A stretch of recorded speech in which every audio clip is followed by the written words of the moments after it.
Good evening पिलामाने आज अध्याय समस्त को स्वागत। तो विषय आरंभ करिया पूर्व मु कहि रखुची कि जो माने हमर वीडियोस को लाइक करूचंती जो माने ए सब्सक्राइब करि नाहंती हम चैनल को दया कर सब्सक्राइब करि दियंतु एवं हमर वीडियो जदि भलो लागु थाए ताहाले लाइक बटन को क्लिक करिया को केबे भी भूलिबे नाही। चलो विषय स्टार्ट करबा और देरी न करिकी आजिकार विषय वस्तु रही सभ्यता और विज्ञान ताहा तम साहित्य बहिर द्वितीय अध्याय जोटा हूँ एक आधुनिक जुगर विषय भाया लगुच जहाँ हूँ सभ्यता और विज्ञान किपरि सभ्यता और विज्ञान दुईटा परस्पर सहित संश्लिष्ट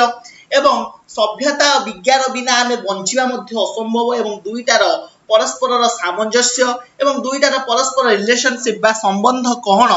से विषय को आलोचना करा अध्याय अध्यायर लेखक होउचंती बंशीधर सामंतराय जे कि जन्मग्रहण करथिले 1912 मसीह और मृत्युवरण करथिले 1996 मसीहार। तो से जने आधुनिक ओडिया साहित्यर विज्ञान तथा शिशु साहित्य विभाग रे स्वीय सारस्वत लेखनी चालना करी सुसमृद्ध करिथिबा प्राबंधिक मानक मध्य बंशीधर सामंतराय थिले अनन्य प्रतिभार अधिकारी जने विशिष्ट शिक्षाविद तथा उद्भिद विज्ञानी भाव में ओडिशा रे सुपरिचित सही प्रशिक्षित किमा तमे कहि परिबो सही प्रशिक्षित व्यक्ति बा सही प्रशिक्षित विज्ञानी पुरुषंक अनेक विज्ञान संबंधी रचना प्रकाश पाइथिला। उत्कल साहित्य पत्रिका रे गोटे फेमस पुस्तक हितला किमा पत्रिका हितला जहार नाम होची उत्कल साहित्य से पत्रिका रे तांको विज्ञान संबंधी विभिन्न रचना प्रकाश पाइथिला। दरिया पारीर सुना शिशुर बीणा प्रभृति सारस्वत सृष्टि तांको पाठक हृदय रे अमन करी रखिबो एहा निसंदेह अटे। जने विशिष्ट शिक्षाविद तथा उद्भिद विज्ञानी भाव में बंशीधर सामंतराय थिले ओडिशार जनमानस रे सुपरिचित। से बिलात्रु उद्भिद विज्ञान रे उच्चतर शिक्षा लाभ करी ओडिशार शिक्षा विभाग रे अध्यापक भाव में योगदान करथिले। ताहापरे रेवेन्सा कॉलेज रे अध्यक्ष भाव में पदमंडन करथिले। विज्ञान संबंधी प्रबंध तथा शिशु साहित्य रचना करिबारे से थिले अत्यंत आग्रही। से होचंती केही नुहे बरं बंशीधर सामंतराय। तो ये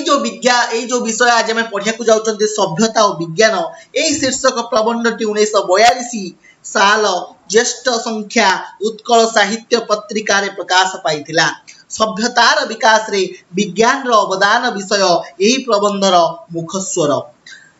विज्ञान ही सभ्यता अन्वेषण रे यथार्थ पथ प्रदर्शक करिथाय ताहा कहिले मध्य अत्युक्ति हेब नाही कारण विज्ञान द्वारा सभ्यता गढ़िबा मध्य असंभव अटे। सही विज्ञान को अवलंबन करी आधुनिक मनीष उन्नति पथरे अग्रसर होई पारिबो बोली यही प्रबंध रे प्राबंधिक मत व्यक्त करिसंती। तो सुंदर भाव में बंशीधर सामंतराय विषयटा को लिखिसंती एवं जे कि जने निजे उद्भिद विज्ञानी थिले जे बिलात्रु शिक्षा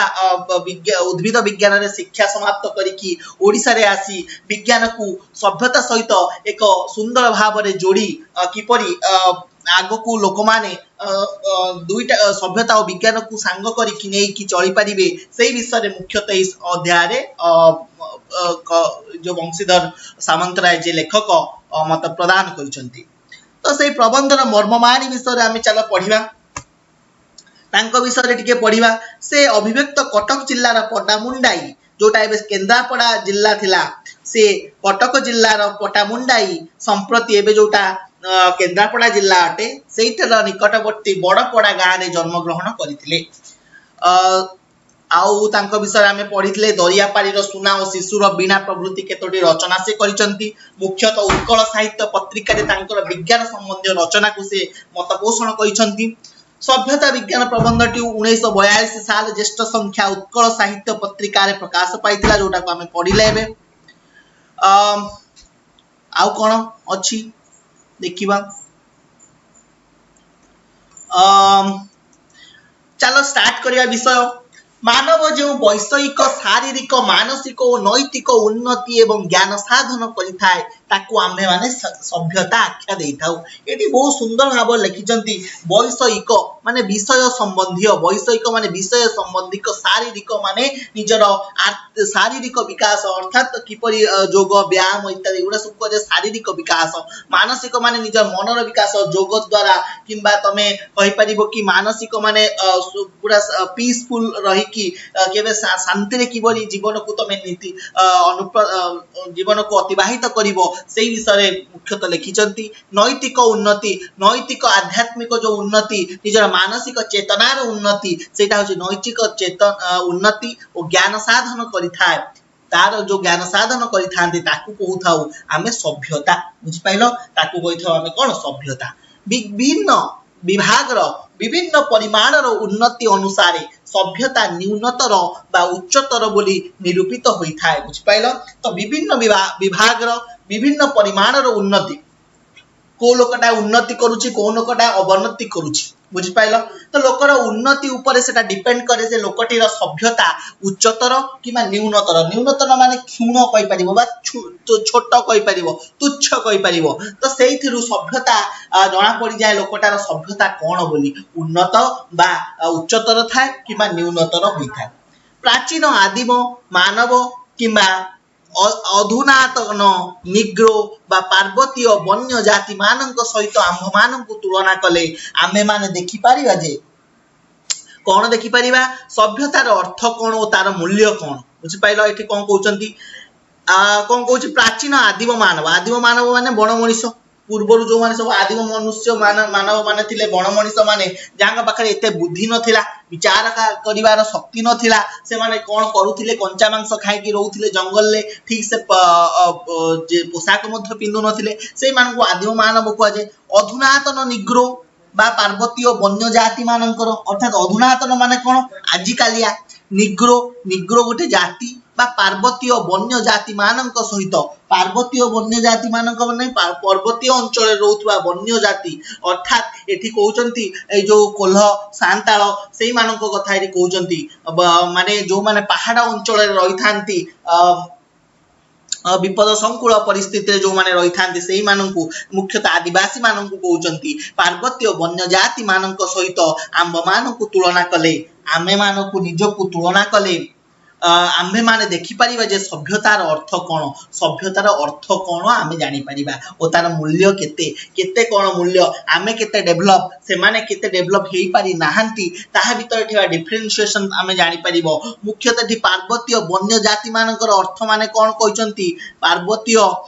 वन्य जाति माने अर्थात जो मानक पाखरे पिंदिबा को किछि न थाए जो माने नंगळा हे कि वन्य रे पर्वत रे जीवन यापन करिथांती एक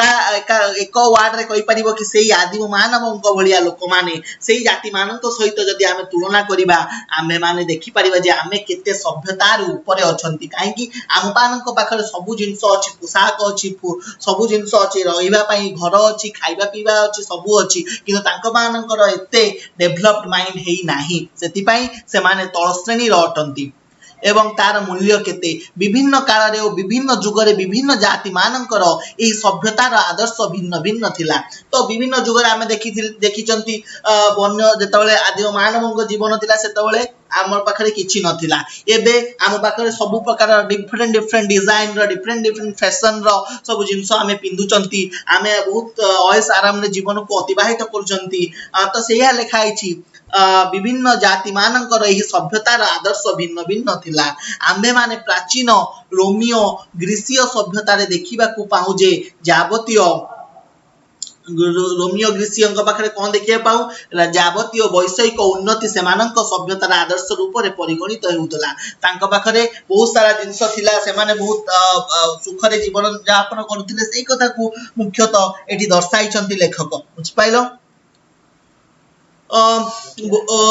परिगणित होउथला भोग थिला तांको सभ्यतार आदर्श भोग माने कोन आनंद उल्लास बा विलासपूर्ण जीवन यापन करिया भोग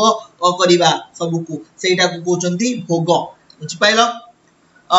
भोग थिला तांको सभ्यतार आदर्श बुझ पाइलो तापर कौन कहते प्राचीन मिसरीय सभ्यता मिसर मिसर गोटे देश मिसर सभ्यता एवं से ही भाव में अनुप्राणित प्राचीन जो मिसर सभ्यता मध्य से ही भाव में अनुप्राणित से भोग उल्लास आनंद रे अनुप्राणित बुझिपाइल तापर कौन कहूँ मात्र भारतीय सभ्यता थिला अन्य प्रकार आम भारतर सभ्यता थिला अलगा किछि नूतन प्रकार कि अलगा प्रकार भारतीय सभ्यतार आदर्श थिला त्याग और आत्मसंयम बुझिपाइल तो भारतीय सभ्यता कौन थिला समस्ते मिलिमिशिकी चलिबा एक ऐक्यताबोध करी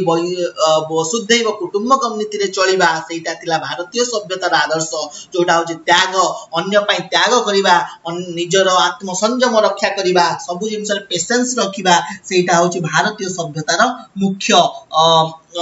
लक्ष्य बा आदर्श थिला बुझिपाइल कारण भारतीय माने निजको नियंत्रण रखिबारे बहुत माने सक्षम हो पारुथिले सर्वविध वैषयिक जंजाल को से माने विपदर हेतु बोली भाबुथिले सर्वविध वैषयिक कोन कहउची सर्वविध वैषयिक जंजाल को से माने विपदर हेतु बोली भाबुथिले बुझिपाइल वैषयिक जंजाल माने कोन सब अलग जो जंजाल अच्छी विभिन्न प्रकार वैषयिक चिंता किंबा चेतना किंबा विभिन्न प्रकार टेंशन को से माने भाबुथिले विपदर हेतु किंबा विपदर कारण बोली भाबुथिले बुझिपाइल तो तापरे कौन कहते तथापि वैषयिक उन्नति से ही त्याग धर्म दे संभव होइतिला तो वैषयिक मनुष्यर जहाँ वैषयिक उन्नति होइतिला निजर विभिन्नतार उन्नति होइतिला जाति धर्म वर्ण निर्विशेष रे समस्तंकर जो त्याग और धर्म दे से वैषयिक उन्नति केवल संभव होइतिला विषय जंजाल परिवेष्टित गृहस्थ जावतीय पारिपार्श्विक पदार्थ सहित संश्लिष्ट नथिला गृहस्थ माने कौन सांसारिक परिवेष्टित माने कौन जंजाल परिवेष्टित माने कौन चारिपटु जो घेरा आच्छादित हवा बुझिपाइल तो विषय जंजाल परिवेष्टित तो परिवेष्टित माने जंजालटा सबुआडे जो चारि पाखरे जो चारिपटु घेरा होइतिबा आच्छादित होइतिबा गृहस्थ जावतीय पारिपार्श्विक पदार्थ सहित संश्लिष्ट नथिला गृहस्थ माने कौन सांसारिक पारिपार्श्विक पदार्थ सहित संश्लिष्ट नथिला बाहर जो जंजाल बुझिपाइल ताहा नथिला कारण समस्ते मिलिमिशिकी खुशी रहुथिले त्याग मार्ग रे दीक्षित होई जेतबेले से विषयर मालिक हुए सेतबेले भोग मार्गगामी जाति थारु तार पथ पृथक संपूर्ण पृथक हो जाए कौन कहउचंती त्याग मार्ग रे दीक्षित होई जेतबेले से विषयर मालिक हुए बुझिपाइल ता अर्थ कौन ना जेतबेले से त्याग मार्ग को दीक्षित हुए अर्थात त्याग मार्ग को दीक्षा नहीं किंबा त्याग को छाड़ी बा त्याग मार्ग रे जाई सब जिंस को त्याग करी जेतबेले से विषयर मालिक हुए निजर मालिक होई थाए सेतबेले भोग मार्गगामी जाति ठारू तार पथ संपूर्ण पृथक हो जाए सेतबेले भोग मार्गगामी जाति माने कौन मनुष्य आमे समस्ते भोग विलास रे जीवन यापन करूछन भोग मार्गगामी जाति ठारू अर्थात मोह माया एई सब जाति ठारू तार पथ कोन हे जे संपूर्ण अलगा हो जाई थाए बुझिपाइल कौन कहते त्याग मार्ग रे दीक्षित होई से जेतबेले से विषयर मालिक हुए सेतबेले भोग मार्गगामी जाति ठारू तार पथ संपूर्ण अलगा हो जाई थाए बुझिपाइल तापर कौन कहते प्राचीन ग्रीस और रोम सभ्यतार वैषयिक उन्नतिर निदर्शन जहाँ आमे पाऊ ताहा इच्छाकृत मात्र भारतर वैषयिक उन्नतिर निदर्शन जहाँ रोमियो और ग्रीसीय निदर्शन मानक ठारू कोनोसी अंश रे न्यूनतर नुहे ताहार सृष्टि और उन्नति इच्छाकृत नुहे ताहा त्याग मार्गर एकतम स्वतःसंभूत फल मात्र भारतर वैशिष्ट्य तार आध्यात्मिकता बुझिपाइल कौन कहला प्राचीन ग्रीस और रोम सभ्यतार वैषयिक उन्नतिर निदर्शन अर्थात प्राचीन काल रे थिबा ग्रीस और रोम ए जो दिटांक देशर सभ्यतार वैषयिक उन्नतिर निदर्शन तांको जहा उन्नति हेइथिला ताहार जो निदर्शन माने दृष्टांत बा जहा उदाहरण हेइथिला बुझिपाइल जहा आमे पाऊ आमे जोटा पाई थाऊ ताहा इच्छाकृत मात्र भारतर वैषयिक सेटा केवल इच्छाकृत ता केवल मन रे इच्छा करी हबो बा इच्छाकृत अटे सेटा सतरे संभव हवा ही पारिबो नाही किंतु भारतर जहा वैषयिक उन्नतिर निदर्शन किंतु भारत रे हेतिबा जहा उन्नति हेइतिला किबा वैषयिक उन्नति हेइची जहा रोमियो ग्रीसीय निदर्शन मानक ठारू कोनोसी अंश रे न्यूनतर नुहे अर्थात भारत रे लोक मानक मध्य जहाँ एकता थिला समस्ते जो अहिंसा मार्ग देखि गति करुथिले समस्त पाखरे जो अति मिसिबार किंबा तुम कहि परियो त्याग मार्ग रे दीक्षित होइतिले सेटा रोमियो और ग्रीसियो मानकर निदर्शन मानक ठारू कोनोसी अंश रे तुच्छ नुहे बा न्यूनतर नुहे बा कम नुहे ताहार सृष्टि और उन्नति इच्छाकृत नुहे ताहार सृष्टि हवा एवं उन्नति हवा इच्छाकृत नुहे ताहा त्याग मार्ग रे एकतम स्वत संभूत फल मात्र त्याग मार्ग रे जाइथिबा एकमात्र फल किमा ऑटोमेटिकली स्वत संभूत माने ऑटोमेटिकली जोटा ही जाए किमा त्याग मार्ग रे तमे गले एकतम स्वत संभूत फल मात्र एक त्याग मार्ग रे तमे गले ऑटोमेटिकली सेही फल तुमको मिली जाए बुझि पाइलो स्वत संभूत माने ऑटोमेटिकली सेही फल तुमको पाई जाओ बुझिपाइल भारतर वैशिष्ट्य तार आध्यात्मिकता भारतर जो वैशिष्ट्य भारतर जो विकास होईची जहाँ भारत उन्नति करिची ताहा होची तार आध्यात्मिकता तार आध्यात्मिक मनोभाव भारतर समस्त मन थिबा सेही आध्यात्मिक मनोभाव होची तार निदर्शन तापरे कोन कहउचंदी विभिन्न जातिर सभ्यतार आदर्श जहाँ हेउ ना कहीं वर्तमान पृथ्वी सभ्यतार आदर्श होची मानवर सर्वांगीन उन्नति साधन विभिन्न जातिर सभ्यतार आदर्श अर्थात सबु जातिर अलग अलग सभ्यता अछि तांकर सेमाने सेही सभ्यतार आदर्श देकी गति करंती से जहाँ हो ना कहीं वर्तमान पृथ्वी रे वर्तमान जो पृथ्वी रे सभ्यतार आदर्श होची सभ्यतार जो आदर्श सेटा होची मानवर सर्वांगीन उन्नति साधन मनीष जीवन जहाँ भी उन्नति करिवो सेही सभ्यतार आदर्श देकी ही गति करिकी उन्नति करिवो वैषयिक क्षेत्र रे हो शारीरिक क्षेत्र रे हो मानसिक क्षेत्र रे हो नैतिक क्षेत्र रे हो सबुथिरे उन्नति सहित विश्व मानविकतार प्रतिष्ठान और विराट सृष्टि रहस्यर उद्घाटन अर्थात से सबु क्षेत्र रे शारीरिक हो मानसिक हो नैतिक हो सबु क्षेत्र रे उन्नति सहित विश्व मानविकतार विश्व रे जो मानविकता रहिची जो एकत्व रहिची जो समस्तिक सहित जो रिलेशनशिप रहिची तार जो प्रतिष्ठान हेची एवं विराट सृष्टि रहस्यर उद्घाटन एवं जो सृष्टि रहस्यर उद्घाटन हेची एवं सेमानक मूल रे केउ महाशक्ति निहित रहिची ओ ताहा कोन एहार निरूपण ही वर्तमान सभ्यतार आदर्श बुझि पाइलो तो समस्ते जो एकजुट होकर रही समस्त मध्य जो रिलेशनशिप गढ़ी उठी सबू राष्ट्र मान ऐक्यत्य भाव गढ़ी उठी समस्ते एक सभ्यतार निदर्शन में अतिबाहित करुँचे मूल जो शक्ति कि महाशक्ति निहित रही कौन यार निरूपण करवा ही वर्तमान सभ्यतार आदर्श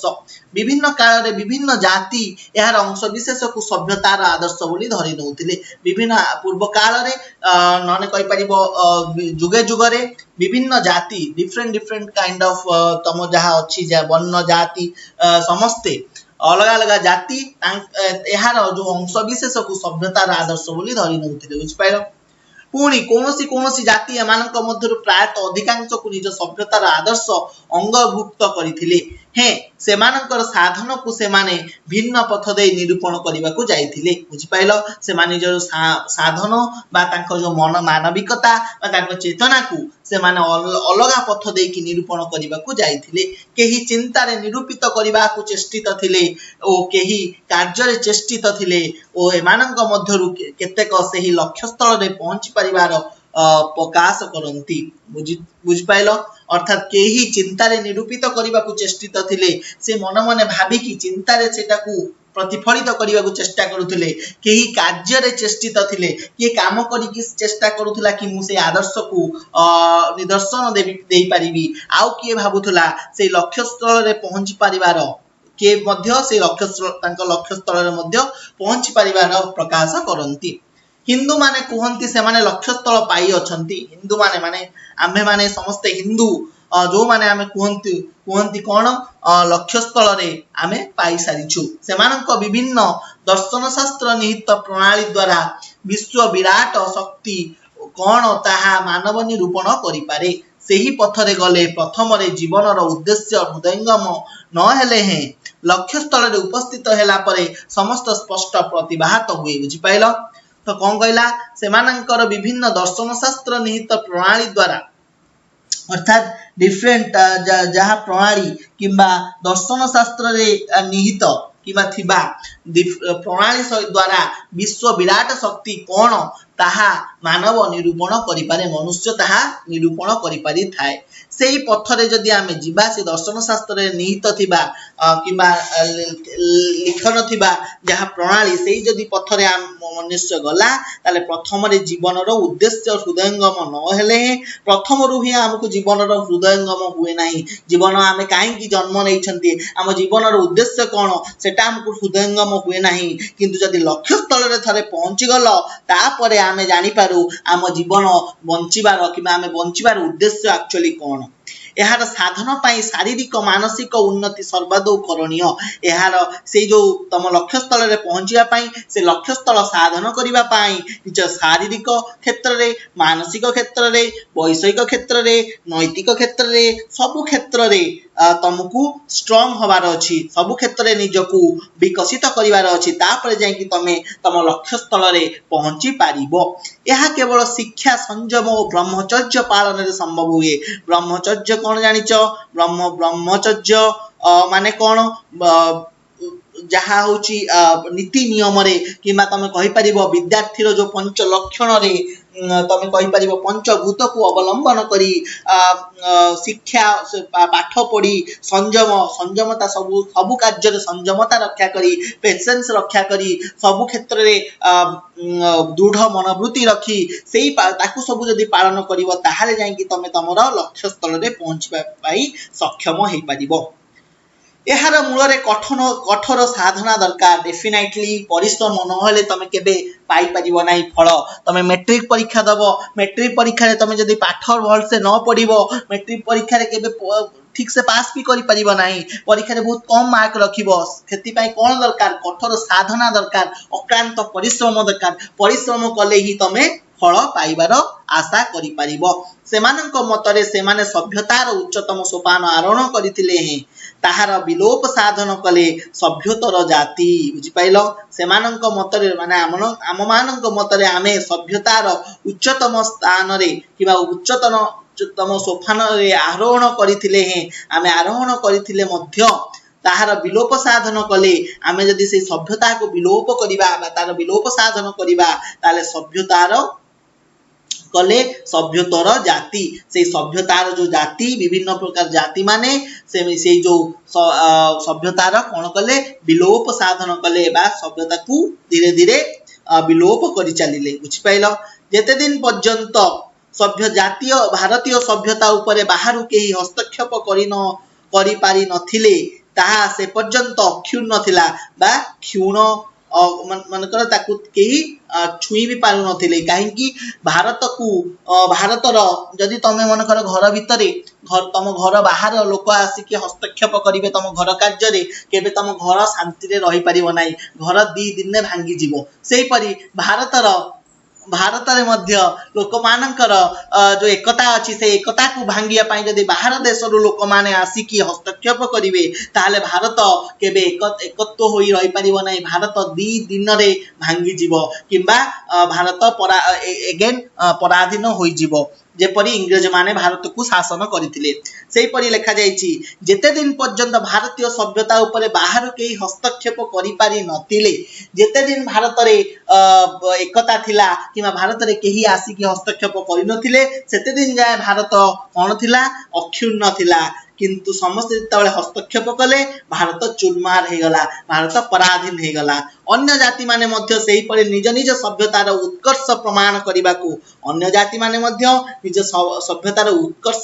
କରିବାକୁ ଚେଷ୍ଟିତ ହୋଇଥାନ୍ତି। ମାତ୍ର ଆମ୍ଭେମାନେ ବର୍ତ୍ତମାନ ଏପରି ଏକ ପରିସ୍ଥିତିରେ ଉପସ୍ଥିତ ହୋଇଅଛୁ ଯେ କାର୍ଯ୍ୟରେ ସେହି ସବୁ ସାଧନ କରି ତାହାର ଯଥାର୍ଥତା ପ୍ରତିପାଦନ କରିବା ଅସମ୍ଭବ ହୋଇପଡ଼ିଛି। ବୁଝିପାରିଲ? ତେଣୁ ସେହି ସବୁ ସଭ୍ୟତା ପ୍ରଦର୍ଶିତ ପଥ ବିଷୟରେ ଆମ୍ଭମାନଙ୍କର ମତ ଯଥାଯଥ ଭାବରେ ଦିଆଯାଇ ନପାରେ। ବୁଝିପାରିଲ? ତାହେଲେ କ'ଣ କହୁଛନ୍ତି? ପୁଣି ବର୍ତ୍ତମାନ ଆଧୁନିକ ସଭ୍ୟତାର ବିଷୟ ଆଲୋଚନା କରାଯାଉ। ଆଧୁନିକ ସଭ୍ୟତାର ବିଷୟ ଏଠାରେ ଲେଖକ ଆଲୋଚନା କରୁଛନ୍ତି। ଏହାର ଲକ୍ଷ୍ୟ ଆମ୍ଭେମାନେ ପୂର୍ବେ କହିଥାଉ, ବର୍ତ୍ତମାନ ଏହାର ପଥ କ'ଣ ଦେଖାଯାଉ। ବର୍ତ୍ତମାନ ଲକ୍ଷ୍ୟ କୁହାଗଲା, ବର୍ତ୍ତମାନ ପଥ କ'ଣ ସେଇ ବିଷୟରେ ଆଲୋଚନା କରିଛନ୍ତି। ଆଜି ପର୍ଯ୍ୟନ୍ତ ଆମ୍ଭେମାନେ ଆମ୍ଭମାନଙ୍କର ଆଦର୍ଶର उच्चतम सोपान रे पहुंची पारि नाहु। आज जाए एठार लेखक लिखिचंदी कोन आज जाए आम्भे माने आम्भ मानकर आदर्शर जो उच्चतम सोपान अछि सेठी पहुंची पारि नाहु। से पथरे केते बाट जे आसीछु ताहा किछि मात्र निरूपित होई पारे। सेई जो पथ आमे चुनिचु किबा सेई पथरे जहा अतिक्रम करूचु सेटा केते बाट आमे आसीछु ताहा किछि मात्र आमे निरूपित करि परिबा, किंतु आमे आम जो रास्तार शेष कोउठी हमर अंतिम लक्ष्य कोउठी से जे आमे पहुंची पारि नाहु। काहेकि विभिन्न हस्तक्षेप होईची आमर जाति रे अन्यान्य सभ्यतार परि यार लक्ष्य स्थल रे उपस्थित हेबाकू बहु समय दरकार बोली अनुमान करा जाउछि। यार शेष फल कौन हेबो ताहा भविष्यत गर्भरे निहित अछि। वर्तमान केवल परीक्षण ही चलीछि। आधुनिक सभ्यतार लक्ष्य स्थल रे पहुंचीबाकू आम्बे माने विज्ञान को ही अवलंबन करिथाउ, कारण आधुनिक सभ्यता विज्ञान बिना असंभव अटे। सेतिबाई विज्ञान को ही अवलंबन करी आमे आधुनिक लक्ष्य स्थल रे पहुंचिया पई चेष्टा करूछु एवं आमर लक्ष्य स्थल कोठी हबो सेटा आमे जानि नाहु। केवल विज्ञान मार्ग रे परिदक्षित होई किबा विज्ञान मार्ग रे अग्रसर होई आमे जाउछु। कोठी आमर शेष हबो बा कोठी आमर लक्ष्य पूर्ण हबो सेटा ए जाय आमे जानि नाहु। तेबे विज्ञान आम मानकर अवलंबन थिबा स्थले ताहा कोन ओ तत्साहाଯ୍ୟରେ आम्भे माने किपरि अग्रसर हेइथाउ किपरि लक्ष्य स्थल रे पहुंची परिबा ताहा जानिया पई आम्भ मानकर चेष्टा अनवरत लागि रहिछि। ऑब्वियसली लागिछि कारण आमे सबले पाठ पढुचंती साइंस एंड टेक्नोलॉजी रे समस्त बहु सब साइंटिस्ट माने रिसर्च करचंती ए ऊपर किपरि डिफरेंट डेवलपमेंट हे परिबो, भारत रे किपरि विभिन्न वैषयिक क्षेत्र रे शिक्षा स्वास्थ्य गमनागमन प्रति क्षेत्र रे भारत किपरि आगु को अग्रसर हबो सेति पे वैज्ञानिक माने बहुत सारा चेष्टा प्रयास चलैचंती। से ही लिखा है विज्ञान आम मानकर अवलंबन थिबा स्थले ताहा कोन ओ तत्साहाଯ୍ୟରେ आमे माने किपरि अग्रसर हेइथाउ किपरि लक्ष्य स्थल रे पहुंची परिबा ताहा जानिया पई आम मानकर चेष्टा अनवरत लागि रहिछि। विज्ञान को व्यापक अर्थ रे व्यवहार कले आमे माने जानु जे कोनोसी विषय रे सम्यक ज्ञान को विज्ञान कहंती। विज्ञान अर्थात कोनोसी जिंस रे टिक्के भी तमे जानिथिबो सेटा होछि कोन विज्ञान। मात्र साधारणतः जड़ ओ जीवंत विषय सुसंबंध शृंखलित सम्यक ज्ञान को विज्ञान रूप में व्यवहार करा जाए। एणु साधारण व्यवहृत अर्थ जहा व्यापक अर्थे मध्य ताहा ही बुझाई थाए। काहेकि ना जड़ और जीवंत विषय कहले विश्व ब्रह्मांडर सकल पदार्थ को तन्मध्य रे एकत्र करागला। एणु एमानंक विभिन्न विभाग विषय ज्ञान हेबा जहा विश्व ब्रह्मांडर प्रत्येक पदार्थ विषय ज्ञान लाभ करिबा ताहा बुझि पाइलो। तो कौन कहते जड़ और जीवंत विषय जड़ माने कौन एक पदार्थ जीवंत माने पशु पक्षी तमे निजे प्राणी मनुष्य तांक विषय सुसंबंध तांक भीतर थिबा रिलेशनशिप शृंखलित सम्यक ज्ञान को तांक भीतर थिबा जो पीस अछि तांक भीतर जो शृंखलित सम्यक ज्ञान अछि ताहा को विज्ञान रूप में व्यवहार करा जाय थाए। एहा एणु से साधारण व्यवहृत अर्थ जहा व्यापक अर्थे मध्य ताहा ही बुझाई थाए। साधारण जहा कुआ जाय विज्ञान होछि टिके ज्ञान थिबा जहा सेटा को विज्ञान व्यापक अर्थ रे मध्य ताहा को ही विज्ञान कहि थाउ। काहेकि ना जड़ और जीवंत विषय कहले विश्व ब्रह्मांडर सकल पदार्थ को तन्मध्य रे एकत्र करागला। अर्थात विश्व ब्रह्मांडर समस्त पदार्थ को ता मध्य रे एकत्र करा जाय विश्व ब्रह्मांड सृष्टि हेछि। जड़ और जीवंत कहले कोनोसी पदार्थ एवं जीवंत वस्तु मध्य थिबा जहा रिलेशनशिप जहा संबंध सेटा को नेकी विज्ञान सृष्टि हेछि। एणु एमानंक विभिन्न विभाग विषय से विभिन्न प्रकार विषय अछि। तमर बायोलॉजी रे जूलॉजी अछि आउ बॉटनी अछि। बॉटनी माने कोन उद्भिद विज्ञान, बायोलॉजी माने कोन जीव विज्ञान उद्भिद विज्ञान समन्वय रे हेछि कोन विज्ञान। ता छड़ा तम विज्ञान मध्य पदार्थ विज्ञान अछि जोटा फिजिक्स कोच केमिकल साइंस अछि जोटा होछि तमर कोन केमिस्ट्री अछि सेटा कोन जोथिरे तमे रासायनिक पदार्थ विषय रे मध्य रिलेशंस जानि पारुछ। तो सबु गुडाकर सम्मिश्रण रे सेमति तमर मेडिकल साइंस मध्य अछि सेटा भी मध्य गोटे विज्ञान तमर कृषि पे एग्रीकल्चरल साइंस अछि। तो सबु क्षेत्र रे विज्ञान रो अवदान गुरुत्वपूर्ण रहिछि एवं सबु क्षेत्र रे ज्ञान आहरण करिवार मुख्य लक्ष्य को टिके भी ज्ञान आहरण करिबा को कुआ जाय कोन विज्ञान। तेणु एमानंकर जो सब विभिन्न विभाग विषय ज्ञान हेबा जहा विश्व ब्रह्मांडर प्रत्येक पदार्थ विषय ज्ञान लाभ करिबा ताहा बुझिपाइल सुतरां आम्भ मानकर कला विद्या दर्शन कला विद्या माने कौन आर्ट्स दर्शन माने कौन दर्शन शास्त्र जोटा कह जाए मनस्तत्व इतिहास जो हिस्टोरिकल साइंस विषय तुम पढ़ुच प्रभृति जहाँ को साधारण लोके विज्ञान बोली भावी न थांती से प्रत्येक विज्ञान अंतर्गत तो युवा सबू कला विद्याटा को आम कही था साइंस नुहे मन कर जी +2 पढ़ुची पाठ गोटे अच्छी साइंस अलग कला विद्या जोटा कह जाए तुम आर्ट्स सेटा को कह जाए साइंस बोली किंतु एगुड़ा मध्य कला विद्या दर्शन शास्त्र मनस्तत्व इतिहास प्रत्येक गोटे गोटे विज्ञान बोली एठी लेखक अनुमोदन कहते कारण प्रत्येक विज्ञान अंतर्गत कारण ताहा भितर आम प्रत्येक जिनिस विषय किछि ना किछि ज्ञान आहरण करि बुझिपाइल तो पिला माने आजिर क्लास रे एतिकी नेक्स्ट क्लास रे आमे एही जो चैप्टर रो कंटिन्यूएशन करिबा धन्यवाद।